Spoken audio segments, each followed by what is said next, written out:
जय हिंद। हम पढ़ रहे हैं उत्सर्जन तंत्र। उत्सर्जन तंत्र के बारे में फर्स्ट पार्ट में डिटेल से बात कर ली है, ठीक है।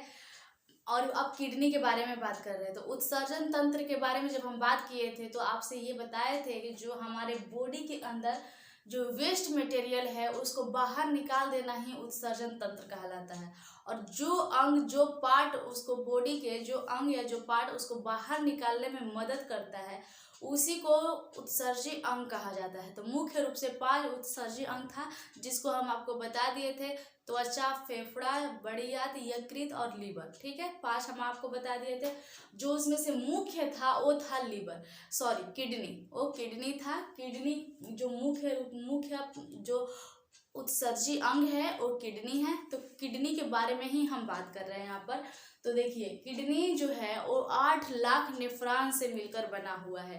किडनी का जो यूनिट है, जो इकाई है वो नेफ्रॉन है, क्योंकि 8 लाख नेफ्रॉन से किडनी बना हुआ है। किडनी इतना छोटा है, उसमें खुद 8 लाख नेफ्रॉन है। तो आप यहाँ पे ये समझ सकते हैं कि उसमें कितना छोटा छोटा नेफ्रॉन होगा, ठीक है। तो यहाँ पे हम नेफ्रॉन के बारे में देखते हैं। जो किडनी का यूनिट इकाई है नेफ्रॉन, उसके बारे में हम देखते हैं कि किडनी में जो 8 लाख नेफ्रॉन से मिलकर किडनी बना हुआ है, उस नेफ्रॉन के बारे में हम यहाँ पे डिटेल से समझने वाले हैं। तो यहाँ पे फोकस कीजिए। देखिए, 8 लाख नेफ्रॉन होता है किडनी में, तो उसमें से एक नेफ्रॉन लेकर उसको जूम करके देखा गया तो उस नेफ्रॉन का जो स्ट्रक्चर है, जो इमेज है, इस तरह से है, ठीक है। जो इमेज कैसा है, इस प्रकार से है। तो यहाँ पे हम ये देखेंगे कि नेफ्रॉन का जो इमेज है इसमें क्या क्या पार्ट है और उस पार्ट का वर्क क्या है, वर्क कैसे करता है, वो काम कैसे करता है। तो यहाँ पे ध्यान से देखिए, जो ये नेफ्रॉन है इसका बाहरी जो हिस्सा है, ये जो गुच्छा टाइप का है, उसको ग्लोमेरुलस कहा जाता है। और जो ये बीच वाला पार्ट है नेफ्रॉन के, उसको वुमेन कैप्सूल या संपुट कहा जाता है।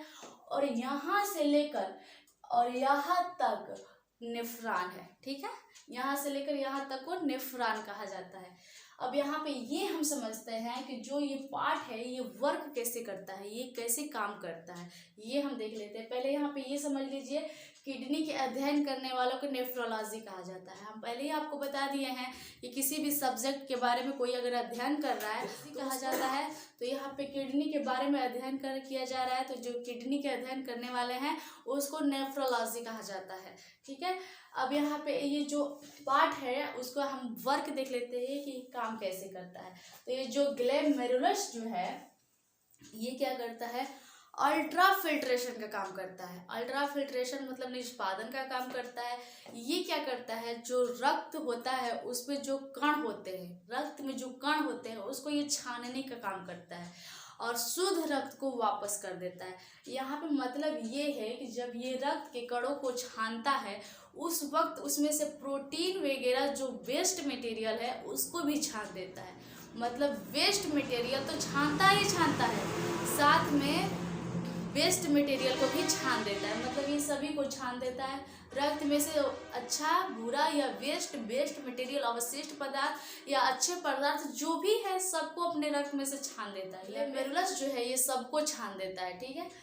अब यहाँ पे ये देखिए, छान कर किसके पास भेज देता है, वुमेन कैप्सूल या संपुट के पास भेज देता है। तो यहाँ पे जब ब्लड आता है तो ये क्या करता है कि उसमें से जो मेन पदार्थ है जैसे प्रोटीन वगैरह है, जो वेस्ट मटेरियल है, उसको क्या करता है, पुनः अवशोषण कर लेता है, मतलब एब्जॉर्ब कर लेता है, वापस ले लेता है। और जो वेस्ट मटेरियल होता है उसको डायलिसिस विधि द्वारा अलग कर देता है। तो इसमें वेस्ट मटेरियल क्या करता है, अलग यूरिया वगैरह को अलग कर देता है और प्रोटीन वगैरह को अंदर ले लेता है, मतलब अवशोषण कर लेता है, क्योंकि ये सब काम की चीज़ें हैं। और ये जो यूरिया है ये तो वेस्ट है, तो इसको बाहर निकाल देता है। तो यहाँ पे वुमेन कैप्सूल या संपुट क्या करता है, डायलिसिस विधि द्वारा यूरिया को बाहर कर देता है और यूरिया को बाहर करके नेफ्रॉन के पास भेज देता है। और नेफ्रॉन क्या करता है, वहाँ पे पेशाब का निर्माण होता है और पेशाब का निर्माण होकर मूत्राशय के द्वारा बाहर निकाल देता है। समझ गए यहाँ पर। अब यहाँ पे ये ध्यान दीजिए, जो नेफ्रॉन है किडनी में ये ऐसे वर्क करता है, ठीक है। एक एक नेफ्रॉन है और एक एक नेफ्रॉन मिलाकर 8 लाख नेफ्रॉन है वहाँ पर किडनी में।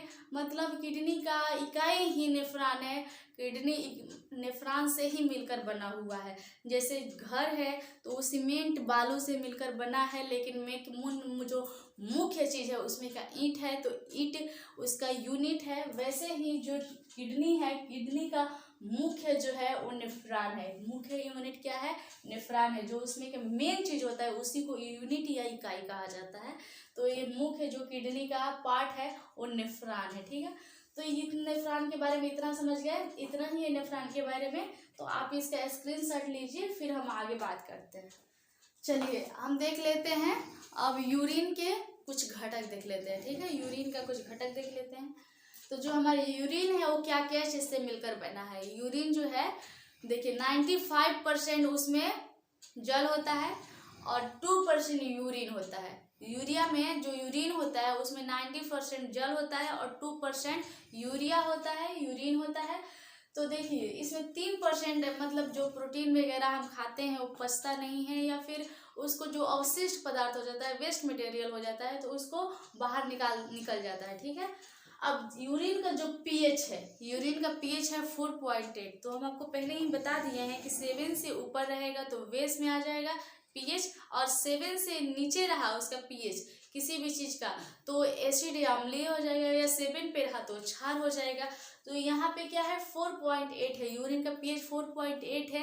तो स्वाभाविक है कि इसका जो पीएच है अम्लीय होगा, इसका स्वभाव जो है अम्लीय होगा, एसिड होगा। ठीक है, यूरिन का कलर कभी कभी पीला कलर का होता है। जैसे देखिए आप तबीयत खराब किसी का हो जाता है तो उस वक्त में क्या होता है कि उसका जो पेशाब करता है वो यूरिया को बाहर निकालता है, तो वो क्या है कि वो पीला कलर का दिखता है। तो क्यों दिखता है? क्योंकि उसमें यूरोक्रोम के कारण, पेशाब में यूरोक्रोम के कारण पीला दिखता है। ठीक है, अब यहाँ पे देख लीजिए कि यूरिन का जो गंध क्यों आता है, यूरिन में गंध क्यों आता है? क्योंकि हम आपको पहले ही बताए हैं कि हमारे बॉडी में बनता है अमोनिया, लेकिन उसको लीवर जो है यूरिया में कन्वर्ट कर देता है। ठीक है, यूरिया में कन्वर्ट करके ही बाहर निकलता है मूत्राशय के द्वारा। लेकिन क्या होता है कि अगर वही यूरिया 2-3 घंटे वापस रह जाए तो तुरंत वो क्या करेगा? वापस अमोनिया में कन्वर्ट हो जाएगा। ठीक है, इसीलिए अमोनिया के कारण यूरिन में गंध आता है। ठीक है, अब यहाँ पे ध्यान से देखिए, किडनी में कुछ होने वाली बीमारी, किडनी में कौन कौन सी बीमारी होती है? सबसे पहले तो किडनी में स्टोन होता है। स्टोन जिसको पथरी कहा जाता है, वो बना क्या चीज का होता है? वो बना होता है कैल्शियम ऑक्सीलेट का बना होता है। जो पथरी होता है वो कैल्शियम ऑक्सीलेट का बना होता है। ठीक है, तो समझ गए कि स्टोन क्या चीज से बना होता है? जो हमारे पेट में पथरी हो जाता है क्या चीज से मिलकर बना होता है? अब देख लेते हैं, किसी किसी में ना यूरेनिया नाम की बीमारी हो जाती है। तो क्यों हो जाती है? क्योंकि जो उसका जो यूरिन है, जो उसकी यूरिन में अमोनिया के सांद्रण ज़्यादा होता है, और उसमें हमको पता है कि यूरिन में अमोनिया का सांद्रण ज़्यादा होगा तो उसमें से गंध आएगी। तो किसी किसी की यूरिन में से ज़्यादा गंध आता है, इसीलिए उसको बीमारी कहा जाता है यूरेनिया, जिसके यूरिन में से अमोनिया का सांद्रण बढ़ जाएगा, अमोनिया का सांद्रण बढ़ जाएगा, इसीलिए उसको बीमारी हो जाती है यूरेनिया। ठीक है, अब देखिए गोइड जिसको गठिया बीमारी कहते हैं। गठिया बीमारी किसको कहते हैं? हमारे जो हड्डी है इसके जोड़ों को ही, मतलब इसमें जोड़ों में बीमारी हो जाती है, उसी को गठिया कहा जाता है। तो बीमारी क्या होती है? जो हमारे हड्डी के जोड़ों है उसमें साइनोवियल नाम का एक द्रव्य होता है। ठीक है, उसमें साइनोवियल नाम का एक द्रव्य होता है। वो हमारे बॉडी में साइनोवियल का द्रव्य है तब तो सही है, क्योंकि हमारे जो हड्डी है उसमें जो ग्रीस तेल का काम करता है साइनोवियल द्रव्य ही करता है, इसीलिए हमारा हड्डी जो है जैसे चाहे हम वैसे मोड़ सकते हैं। समझ में आ गया? लेकिन ये जब गठिया बीमारी हो जाती है तो साइनोवियल द्रव्य जो है वो कम हो जाता है, और साइनोवियल द्रव्य की जगह क्या होता है? यूरिक एसिड बढ़ जाता है। यूरिक एसिड की मात्रा जो है वो बढ़ जाता है, इसीलिए गठिया बीमारी हो जाती है। ठीक है, गॉइट बीमारी हो जाती है। उस वक्त में क्या होता है? जिसको गठिया हो जाता है हड्डी मुड़ती नहीं है, जैसे चाहे वैसे हड्डी मुड़ती नहीं है। बैठो तो भी हड्डी से आवाज़ आती है, और बैठ कर खड़ा होने पर भी हड्डी से आवाज़ आती है। उसी को गठिया कहा जाता है, मतलब हड्डी में जकड़न हो जाता है, वो हड्डी अच्छे से काम नहीं कर पाता है। ठीक है, आप साइकिल को ही देख लीजिए, अगर साइकिल में अगर वो ग्रीस तेल नहीं डाला जाए, तेल वगैरह मशीन वगैरह है इसमें, अगर उसका क्या है, अगर ग्रीस तेल नहीं डाला जाए तो वो भी बहुत अजीब ही चलने लगेगा, है ना, अच्छे से वो भी नहीं चलेगा। साइकिल भी नहीं चलेगा अगर उसमें तेल वगैरह नहीं डाला जाए, उसमें ग्रीस वगैरह नहीं डाला जाए, तो साइकिल भी अच्छे से नहीं चलेगा। वैसे ही हमारा बॉडी है, और बॉडी में जो हड्डी है वो, उसमें जो ग्रीस तेल है वो साइनोवियल द्रव्य है। साइनोवियल द्रव्य के कारण ही हमारे हड्डी जो है जोड़ों पे अच्छे से घूम जाता है, जैसे चाहे हम बैठ जाते हैं, जैसे चाहे उठ जाते हैं, जैसे चाहे अपने बॉडी को कंट्रोल कर लेते हैं। लेकिन क्या होता है, जब गठिया नाम की बीमारी हो जाती है उसमें साइनोवियल घट जाता है और उसके जगह यूरिक एसिड बढ़ने लगता है, इसीलिए गठिया बीमारी हो जाती है। ठीक है, गोएट बीमारी हो जाती है। अब यहाँ पे देख लेते हैं किडनी में सबसे बड़ी होने वाली बीमारी, ये तो थोड़ा कम भी है, ये सबसे ज़्यादा बड़ी होने वाली बीमारी जो है किडनी। मान लीजिए किसी का खराब हो गया, तो किसी का अगर किडनी एक खराब हो गया तब तो आराम से रहेगा, कोई प्रॉब्लम नहीं है, वो उतना ही काम कर सकता है जिसके पास 2 किडनी है। जो 2 किडनी लेकर जितना काम कर रहा है, जिसके पास 1 किडनी है वो भी उतना ही काम कर सकता है, वो भी स्वस्थ है, उसमें भी कोई ज़्यादा प्रॉब्लम नहीं होने वाली है। ठीक है, प्रॉब्लम कहाँ आ जाती है, जब किसी के दोनों किडनी खराब हो गया। मान लीजिए किसी के दोनों किडनी अगर खराब हो गया तो उसके पास तो मतलब मौत के अलावा दूसरा कोई रास्ता ही नहीं बचेगा। प्रॉब्लम ये है कि अगर उसको किडनी वाप नहीं मिला तो प्रॉब्लम है, अगर प्रॉब्लम नहीं होगा कब, जब उसको किडनी मिल जाएगा। मान लीजिए घर वालों से, रिश्तेदार वालों से जो स्वस्थ आदमी है अगर एक किडनी डोनेट कर दे, उसको दे दे, तो अगला स्वस्थ हो सकता है। अगर नहीं तो मान लीजिए मृत के शरीर में से अगर लेना है किडनी, जो कोई मर गया है, अगर उसके बॉडी से किडनी को निकालना है तो 48 घंटे के अंदर, मिनिमम 48 घंटे के अंदर किडनी का ट्रांसफर कर दिया जाता है जो बीमार है। ठीक है, जो जिसके पास किडनी नहीं है उसके अंदर 48 घंटे के अंदर ही किडनी का ट्रांसफर किया जाता है, क्योंकि 48 घंटे के बाद उसका कोई मायने नहीं रहेगा, वो अच्छे से वो काम ही नहीं करेगा। ठीक है, तो ये समझ लें किडनी में होने वाली बीमारी और उसका सिचुएशन क्या है और उसको सॉल्व कैसे किया जा सकता है। ठीक है, अब यहाँ पे देखिए उत्सर्जी पदार्थ में ये देखना है कि कोई जीव अपने जो बॉडी के वेस्ट मटेरियल है उसको कैसे बाहर निकाल रहा है। ठीक है, तो यहाँ पे सबसे पहले देख लेते हैं पादप या पेड़।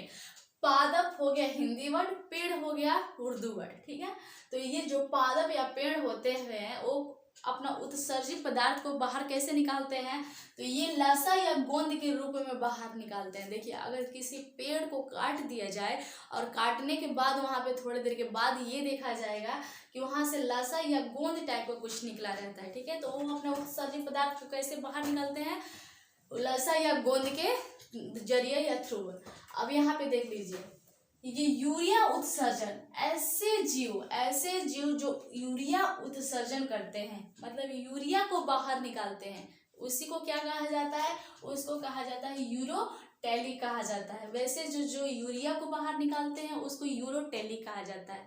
तो इसमें कौन आ जाएगा, स्तनधारी और मानव आ जाएगा। तो यहाँ पे ये ध्यान दीजिए, स्तनधारी मतलब होता है मानव। मानव का मतलब ये है, बहुत लोग कन्फ्यूजन में ये हो जाता है कि जो औरतें होती हैं वो स्तनधारी होती हैं और जो जेंट्स होते हैं, पुरुष जो होते हैं वो स्तनधारी नहीं कहा जा सकता। काफ़ी स्टूडेंट के ये थ्रॉट रहता है। ठीक है, लेकिन मैं बता दूं कि देखिए, जब एक लड़का और एक लड़की जब पैदा होता है तो दोनों का जो स्तन होता है बिल्कुल सेम ही होता है जब वो पैदा होता है। हाँ, जब वो बड़ा हो जाता है, जब 14-15 साल का या फिर 13-14 साल का हो जाता है, तो जो औरतें होती हैं, जो औरत होती हैं, उनमें स्तनधारी के साथ साथ स्तन ग्रंथि भी पाया जाता है, और जो पुरुष होते हैं उसमें सिर्फ स्तनधारी ही होता है, स्तन ग्रंथि नहीं होता है।